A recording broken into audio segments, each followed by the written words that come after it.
हमारे सांसदों विधायकों का काम यह था कि प्रत्येक प्रॉब्लम की 5W एनालिसिस करना, वाईफाई एनालिसिस करना और यह देखना कि कहीं भारत विरोधी कानून तो नहीं बनाए।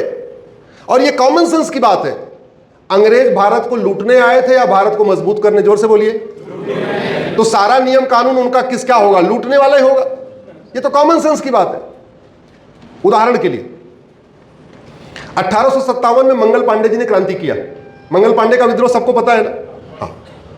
मंगल पांडे जी का विद्रोह उस जमाने में 1 महीने के अंदर ढाका, उधर मुल्तान, उधर लाहौर, इधर कन्याकुमारी, इधर आपके बेंगलोर, इधर आपके कलबुर्गी, हर जगह पता चल गया 1 महीने के अंदर। उस जमाने में न कोई फोन, न व्हाट्सएप, न कोई मैसेजिंग, ठीक है, न चिट्ठी, न ट्रेन, न बस, न बाइक, न कार। तो अंग्रेजों को बड़ा आश्चर्य हुआ कि ये मंगल पांडे ने जो मेरठ में क्रांति किया, ये खबर उस पूरे भारत में फैली कैसे? क्योंकि उसमें भारत, पाकिस्तान, बांग्लादेश एक ही था। तो उन्होंने मैकाले को एक काम सौंपा। उसको एक, कहते नहीं जैसे आज की डेट में कहते हैं कमीशन या इंक्वायरी कमेटी, बोले पता करो ये वाली बात फैली कैसे। मैकाले ने कुछ दिन तक जांच करने के बताया, बोले साहब ये काम मठ मंदिरों ने किया है। उसने बताया कि मठ मंदिरों ने रात और दिन रिले रेस किया है। एक मंदिर 25 किलोमीटर दूर तक भाग रहा है, उसका पुजारी वहां बता के आ रहा है, वहां वाला पुजारी फिर 25 किलोमीटर भाग रहा है, वहां वाला पुजारी फिर 25 किलोमीटर भाग रहा है, वहां वाला पुजारी फिर 25 किलोमीटर भाग रहा है। तो मठ मंदिर के पुजारियों ने रिले रेस जैसे होती नहीं, बैटन पकड़ाते हैं एक दूसरे को, खबर देते जाते हैं, खबर देते जाते हैं, हाँ वही काम किया। और पूरी बात जो है उधर चटगांव फैल गई, ढाका पहुंच गई, लाहौर पहुंच गई, सिंध पहुंच गई, कन्याकुमारी पहुंच गई, उत्तर दक्षिण पूरब पश्चिम कच्छ तक फैल गई। बोले अच्छा ये मठ मंदिर वाले तो बहुत खतरा है, ये पुजारी जो हमारे तो बड़े लें बहुत खतरा है, क्या करना है? बोले कानून बनाओ, कानून बना के मठ मंदिर को अपने कंट्रोल में ले लो। और ये जो अभी इंडिपेंडेंट है, इनकी भारत के प्रति भक्ति क्यों है? क्योंकि एक तो धार्मिक है और दूसरा स्वतंत्र है, क्योंकि हमारे मठ मंदिर उस समय स्वतंत्र हुआ करते थे। बोला मठ मंदिर कंट्रोल कर लो, एक कानून बनाओ, सारे मठ मंदिर अपने पास ले लो और इनको नौकर बना दो, पुजारियों को। इनको केवल घर चलाने के लिए इनको 4 आने दो, बस, बाकी इनको चढ़ावा उढ़ावा से कोई लेना देना नहीं, जो मंदिर की प्रॉपर्टी उससे इनका कोई लेना देना नहीं। तो जो मठ मंदिर के पुजारी पहले राष्ट्रभक्त थे, राष्ट्र के लिए काम कर रहे थे, दिनों रात दौड़ रहे थे, वो क्या बन गए? नौकर। और नौकर किसका फेथफुल होगा? वो मालिक का, जो उसको चवन्नी दे रहा है। अंग्रेजों ने मठ मंदिर कंट्रोल करने के लिए 2 कानून बनाए और आजादी के बाद हमारे वाले अंग्रेजों ने 33 और कानून बना दिए। करना क्या था? वो 2 कानून खत्म करना था, और किया क्या? 33 और बना दिए। ये गद्दारी हुई कि नहीं? इसको मैं पार्लियामेंट्री जिहाद कहता हूं। यह है पार्लियामेंट्री जिहाद। अब बात करते हैं लैंड जिहाद की। अंग्रेजों ने कानून बनाया लैंड जिहाद के लिए 1894 में, जिसको कहते हैं लैंड एक्विजिशन एक्ट। दिख रहा है आपको 1894? हाँ। उन्होंने कहा कि हम सिविल लाइन बनाएंगे पूरे देश में। सिविल लाइन सुना होगा ना आपने, देश भर में सिविल लाइन बनी हुई है। ये सारी की सारी सिविल लाइन 1894 वाले कानून से बनी है। जमीन एक्वायर किया, कलेक्टर का घर बनाया, कप्तान का घर बनाया, लेकिन कलेक्टर का घर, कप्तान घर तो 5 एकड़ में बन जाता, उन्होंने एक्वायर कर लिया 500 एकड़, 1000 एकड़, 3-3 किलोमीटर लंबा एरिया एक्वायर कर लिया। और उसमें से ज्यादातर जमीन मिशनरीज को दे दिया, चर्च को दे दिया। इसलिए पूरे भारत में जहां सिविल लाइन है, उस सिविल लाइन में सबसे ज्यादा जमीन किसकी है? चर्च और मिशनरीज की। वहां उनका हॉस्पिटल है, वहां उनका स्कूल है, वहां उनके पूरी व्यवस्था है, सेटअप हो गया। और लगभग उन्होंने 10 लाख एकड़ जमीन चर्च को और मिशनरीज को 99 ईयर के लीज पे बांट दिया। 1947 में जाने से पहले पहले कितना बांट दिया? 10 लाख एकड़। अब क्या हो रहा है? अब उनको लग रहा है यार क्या पता कल को कोई सरकार ऐसी आ जाए, बोले 99 ईयर का लीज पूरा हो चुका और सबका पूरा हो चुका है, क्योंकि 1895 से 1900 तक सबकी लीज हुई थी, तो 1995 से लेकर 2000 आते आते सबकी लीज खत्म हो गई है। आज की डेट में ज्यादातर ऐसे ही उनके स्कूल चल रहे हैं, वैसे उनके हॉस्पिटल चल रही है, सब कुछ वैसे ही चल रहा है, उनकी लीज सबकी खत्म हो चुकी है। तो जहां उनके स्कूल है उनको तो खतरा नहीं लगता कि भाई चलो हमारा स्कूल बना, हमारा स्कूल थोड़ी तोड़ देगा। वैसे ही भारत में सेकुलरिज्म बहुत तगड़ा है। लेकिन सिविल लाइन की जो जमीन है अब उसकी वो प्लॉटिंग कर रहे हैं। सिविल लाइन की जमीन बड़ी प्राइम होती है। किसी भी शहर में सबसे महंगी जमीन कहां की होती है? सिविल लाइन की। मतलब 2 करोड़ 3 करोड़ का बिस्वा बिक जाता है, तो 5 बिस्वा बेच दिया, 10 से 15 करोड़ का बिक गया। और शहर से 20-25 किलोमीटर दूर गए तो 5 बिस्वा जमीन बेचा और 5 एकड़ जमीन खरीद लिया। फिर 5 बिस्वा बेचा, उस पर शानदार इंजीनियरिंग कॉलेज बना दिया, या शानदार मेडिकल कॉलेज बना दिया, या बढ़िया हॉस्पिटल बना दिया, या बढ़िया 12वीं तक का स्कूल बना दिया। तो कहीं से उनको पैसे लगाना पड़ा क्या? जोर से बोलिए। नहीं। किसकी जमीन थी? हमारे बाप दादाओं की। कब्जा किसने दिया? अंग्रेजों ने। कंटिन्यू क्यों है? क्योंकि हमारे बाप दादाओं ने वापस नहीं लिया। और अब क्या हुआ? चूंकि उनकी जमीन भी फ्री, उनकी हॉस्पिटल भी फ्री, लागत तो कोई आई नहीं, सिविल लाइन वाली जमीन से बन गया हॉस्पिटल, तो वो मुफ्त में पढ़ा सकते हैं कि नहीं पढ़ा सकते? पढ़ा सकते हैं। अब वो मुफ्त में पढ़ा के कन्वर्ट कर रहे हैं। कन्वर्जन हो रहा है कि नहीं हो रहा है? अब उस कन्वर्जन हमको दिखता है, लेकिन कन्वर्जन का रूट काज हमको 1894 का लैंड एक्विजिशन एक्ट नहीं दिखता। इसीलिए फिर हमने तय किया कि सुप्रीम कोर्ट में बैठने से बात नहीं चलेगी, अब बाहर निकलना पड़ेगा। और अब मैं Monday to Friday Supreme Court रहता हूं, सैटरडे संडे बाहर आपके बीच में रहता हूं। 2024 में 122 शहरों में गया था, एक संडे अपने घर में था क्योंकि दिवाली के बाद भैया दूज थी। 2023 में 115 शहरों में गया था, उसमें 2 संडे घर में था कि एक संडे को होली थी, एक संडे दिवाली थी। 2022 में 94 डिस्ट्रिक्ट्स में गया था। अभी तक 500 जिलों में कार्यक्रम किया हमने पिछले 5 वर्ष में। उसका कारण यही था कि सुप्रीम कोर्ट में बैठे बैठे बात नहीं बनेगी, कम से कम आम जनता को भी जगाना पड़ेगा। और आपको मैं इसलिए जगाने आया हूं कि आप हमारी बात सुनने के बाद जाके सो मत जाना। जितनी बात आपको कह रहा हूं इतनी बात जाके अपने सांसद से बोल के आना। और आपका क्या बिगाड़ लेंगे? क्या कर लेंगे आपके सांसद अगर आपकी ये बात बता के आओगे कि 99 ईयर की लीज जो है जितनी कंप्लीट हो चुकी है उसको जमीन वापस लिया जाए? कुछ कर लेंगे क्या? जोर से बोलो जरा। आपका कितने लोग ऐसे हैं जो ऐसी ये बात जाके कह सकते हैं कि 99 साल की लीज पूरी हो गई, साहब बताओ कब वापस होगी? अरे वाह, प्रज्ञा प्रवाह के लोगों के लिए ताली बजाइए। तो 10 लाख एकड़ जमीन पे लैंड जिहाद हुआ इस कानून के कारण। फिर दूसरा कानून आया 1927 में, उन्होंने फॉरेस्ट एक्ट बनाया। आपको ये चीज दिमाग में रखना पड़ेगा कि पाकिस्तान जितनी मिसाइल बनाएगा उसमें हमारे लिए कोई एक मिसाइल अच्छी हो सकती है क्या? जोर से बोलिए जरा। सारी मिसाइल किस लिए बनाएगा? हमें बर्बाद करने के लिए। जब तक ये दिमाग में नहीं आएगा कि अंग्रेजों ने एक भी कानून हमारे लिए अच्छा नहीं बनाया तब तक आपको अंग्रेजी कानून में कमियां नजर नहीं आएंगी। 1937 का फॉरेस्ट एक्ट बनाया और जंगलों पे मिशनरीज को, चर्चेस को कब्जा दे दिया। आप देख लो, पूरा नागालैंड, पूरा मेघालय, पूरा मिजोरम, पूरा मणिपुर, अरुणाचल, पूरा नॉर्थ ईस्ट उठा के उन्होंने दे दिया कानून बना के।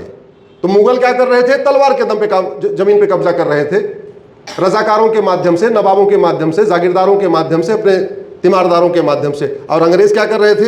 कानून बना के। उसके बाद आया वक्फ एक्ट। पहला वक्फ एक्ट बना 1913 में। 1913 का पहला वक्फ एक्ट जिन्ना ने बनवाया अंग्रेजों से कहके कि साहब ऐसी सी बात है और हमारे पूर्वजों ने जमीन कर दे दिया है, हमें अलग से कानून दे दो। अंग्रेजों ने बना दिया, उनको डिवाइड एंड रूल करना ही था। जिन्ना ने बोला देखो अंग्रेज तो अपने लिए कानून काम करके चले गए, और जो मुगलों वाली जमीन है, कल को देश आज़ाद हो जाएगा तो हमारा क्या होगा? तो आप इसके लिए एक नया कानून बना दो। अंग्रेजों को बोला आपने अपने लिए तो लैंड एक्विजिशन एक्ट बना लिया, हमारे लिए क्या? हमारे लिए कुछ बनाओ। बोले चलो तुम्हारे लिए वक्फ एक्ट बना देता हूं। तो पहला वक्फ एक्ट बना 1913 में और वो कानून चला 1953 तक, और 1954 में वो कानून खत्म हुआ जिन्ना वाला, नया कानून बना, नेहरू जी ने बनाया। तो 1953 में भारत में टोटल वक्फ प्रॉपर्टी थी 50,000 एकड़। जोर से बोलिए, कितनी थी? कानून चला 40 साल, और 40 साल के बाद कुल वक्फ प्रॉपर्टी कितनी हुई? 50,000 एकड़। इसको आप दूसरे शब्दों में यह कह सकते हैं कि 500 साल की मुगलों की गुलामी और 200 साल की अंग्रेजों की गुलामी, इन 700 सालों में टोटल वक्फ प्रॉपर्टी कितनी थी? 50,000 एकड़। उसके बाद नेहरू जी ने कानून बनाया, इंदिरा जी ने उसको अमेंड किया, राजीव गांधी ने उसको फिर अमेंड किया। ये कानून जो मेरे हाथ में है, ये नरसिम्हा राव जी का है, 1995 का। उसके बाद 2013 में मनमोहन सिंह जी ने इसको और अमेंड किया। तो जब मैंने 2020 में पीआईएल फाइल किया, तो जो हमने आंकड़े इकट्ठा किए, उस समय मुझे पता चला कि 10 लाख एकड़ जमीन पे वक्फ बोर्ड कब्जा कर चुका है। 500 साल मुगलों का, 200 साल अंग्रेजों का, टोटल 700 साल में कितनी प्रॉपर्टी 1953 में? और जब 2020 में मैंने चैलेंज किया तो हमने कितना बताया? 10 लाख एकड़। 50,000 एकड़ 10 लाख एकड़ हो गई, यानी प्रॉपर्टी कितनी बढ़ गई? 20 लाख एकड़, 20 गुना। जब यह कानून बदला जा रहा था तो अमित शाह जी ने पार्लियामेंट में बताया कि वक्फ बोर्ड ने 40 लाख एकड़ जमीन पर कब्जा किया हुआ है। हमने कितना बताया था? 10 लाख। गृह मंत्री जी क्या बता रहे हैं? 40 लाख। यानी मुगलों जिन्ना के कानून से वक्फ प्रॉपर्टी थी 50,000 एकड़, और बाद वाले जिन्नाओं के कानून से बन गई 40 लाख एकड़, 80 गुना प्रॉपर्टी बढ़ गई। अरे जब प्रॉपर्टी पे कब्जा हो गया तो भारत सुरक्षित रहेगा क्या? ये जो जमीनें अंग्रेजों ने कब्जा किया है या वक्फ बोर्ड ने कब्जा किया है, वहां वसुधैव कुटुंबकम सिखाया जाता है क्या? जोर से बोलिए। वहां सर्वमंगल मांगल्य सिखाया जाता है क्या? वहां सर्वे भवन्तु सुखिनः सिखाया जाता है क्या?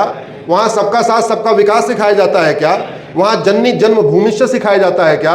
नहीं, वहां तो पाक नापाक सिखाया जाता है, वहां तो हराम हलाल सिखाया जाता है, वहां तो स्ट्रेटजी चल रही है, क्या क्या करना है, कन्वर्जन हो जाए।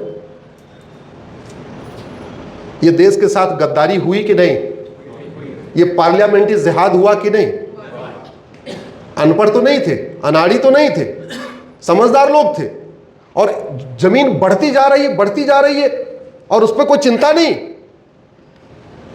इसलिए कहता हूं कि देश को बर्बाद करने के लिए जितना काम अंग्रेजों ने किया था, मुगलों ने किया था, उससे ज्यादा काम तो आजादी के बाद हुआ है। और वो क्यों किया उन्होंने? वोट और नोट के लिए। याद रखिएगा, पॉलिटिकल पार्टियां जो भी काम करती हैं उसमें पहला फैक्टर होता है वोट और। जैसे सड़क बनती है, क्योंकि जिधर से सड़क जाती है वहां से वोट मिलती है, और जितने का टेंडर होता है उसका 20%, जोर से बोलिए जरा, नोट मिलती है। स्कूल बनता है तो जहां स्कूल बनेगा वहां के लोग वोट देंगे, और जितने का टेंडर होगा उसका 20%। हॉस्पिटल, अच्छा 40% है। हॉस्पिटल बनता है, क्यों? क्योंकि जहां हॉस्पिटल बनेगा वहां के लोग वोट देंगे, और जितने का टेंडर होगा उसका 20%। रेलवे लाइन बनती है, क्योंकि जहां रेलवे लाइन जाएगी वहां के लोग वोट देंगे, और जितने का टेंडर होगा उसका 20%। मैं मिनिमम वाला लेके चल रहा हूं। मैंने 20% इसलिए बोला कि कल को कोई ये ना कह दे कि आपने गलत आंकड़ा दिया। हमसे ज्यादा रहे अच्छा है ना, हमसे 20 से कम नहीं होना चाहिए। तो ये देशव्यापी आंकड़ा है कि 20 मिनिमम है। सवाल ये है, सारा काम होता है तो फिर ये अंग्रेजों का नियम कानून क्यों नहीं बदला? इसलिए नहीं बदला, इससे भी वोट और नोट आता है। अंग्रेजों को अगर जो 99 ईयर की लीज वापस लेंगे तो वोट मिलेगी क्या और नोट मिलेगी क्या? हाँ, ये बता के तुम्हारा 99 ईयर लीज पूरा हो चुका है, चुपचाप सौदा करते हैं। ये होता है। कानून नहीं बदल रहे, क्योंकि कानून बदल देंगे, एक बार ले लेंगे तो फिर बार बार कैसे लेंगे? वो 99 ईयर वाली बात बता बता के बार बार कैसे लेंगे? तो अभी कानून नहीं बदल रहे, हर साल बता रहे तुम्हारा 99 ईयर पूरा हो गया, तो 99 ईयर पूरा हो गया, तो वो चुपचाप उधर देता जा रहा है। ये पूरा सिस्टम ऐसे चल रहा है। लेकिन अगर भारत को सुरक्षित बनाना है तो हमें लैंड जिहाद रोकना पड़ेगा। दुर्भाग्यवश इसके ऊपर गंभीरता के साथ चर्चा नहीं हुई, और वो इसलिए नहीं हो पाई, वो तो जानबूझ के नहीं कर रहे थे, हमने भी उनको चर्चा करने के लिए मजबूर नहीं किया। हमको उन्होंने भाषा के आधार पर बांट के रखा, क्षेत्र के आधार पर बांट के रखा, जाति के आधार पर बांट के रखा, लिंगायत नॉन लिंगायत करके बांट के रखा, राइट, अगड़ा पिछड़ा करके बांट के रखा, दलित बनाम सवर्ण करके बांट के रखा। मतलब कोई न कोई तरीका ऐसा किया कि इधर वाला आप वक्फ के ऊपर आपका ध्यान ही न जाए। ऐसे ऐसे चक्कर चलाते रहे कि आपको लव जिहाद, लैंड जिहाद, ड्रग जिहाद, धर्मांतरण जिहाद, घुसपैठ जिहाद, जनसंख्या जिहाद, ये इकोनॉमिक जिहाद, ये पार्लियामेंट्री जिहाद, इलेक्शन जिहाद, आपको ध्यान ही ना आए, आप उसी में अटके रहो। और हमको भी फालतू की डिबेट अच्छी लगती है, हमको भी तू मैं अच्छा लगता है। टीवी में शाम को होता क्या है, कोई ढंग की कंस्ट्रक्टिव डिबेट होती है क्या? कभी आपने टीवी पे election reform, police reform, judicial reform, tax reform, economic reform पे कोई डिबेट सुनी क्या? कभी आपने संसद विधानसभा में ऐसे कंस्ट्रक्टिव चीज पे डिबेट सुनी क्या? तू मैं, आरोप प्रत्यारोप, नूरा कुश्ती, बतौलेबाजी, तू चोर मैं सिपाही। भाई बहुत सारे लोग कहते हैं मैं गांधीवादी हूं, कहते हैं ना मैं गांधीवादी हूं। गांधी जी की दो पहचान, सत्य और अहिंसा। अब गांधी जी को सत्य पसंद था, इसका मतलब झूठ से उनको नफरत थी। तो गांधीवादियों को पार्लियामेंट में खड़े होकर आवाज उठाना चाहिए था कि झूठ के खिलाफ गंभीर अपराध कानून बनाओ, झूठ बोलने को 10 से 20 साल सजा का कानून बनाओ, झूठा एफिडेविट फाइल करने को गंभीर अपराध घोषित करो, क्योंकि गांधीवादी हैं, गांधी जी को सत्य पसंद था। आज तक किसी गांधीवादी नेता ने संसद और विधानसभा में खड़े होकर कहा कि झूठी एफआईआर को गंभीर अपराध करो, झूठी जांच को गंभीर अपराध करो, झूठी चार्जशीट फाइल करना गंभीर अपराध घोषित करो, झूठा वकालतनामा फाइल करना गंभीर अपराध करो, झूठी गवाही देना गंभीर अपराध करो, झूठे कागज बनवाना सीरियस क्राइम करो, फर्जी आधार, फर्जी राशन कार्ड, फर्जी ड्राइविंग लाइसेंस, फर्जी वोटर आईडी, फर्जी बर्थ सर्टिफिकेट, फर्जी विरासत, फर्जी वसीयत, सब कुछ तो फर्जी बन रहा है। किसी गांधीवादी ने संसद और विधानसभा में खड़े होकर बोला ये फर्जीवाड़ा रुकना चाहिए, गांधी जी चाहते थे फर्जीवाड़ा रुके? जोर से बोलिए जरा। इसका मतलब गांधीवाद एक जुमला है। ये गांधीवाद क्या है? जोर से बोलिए जरा। जुमला।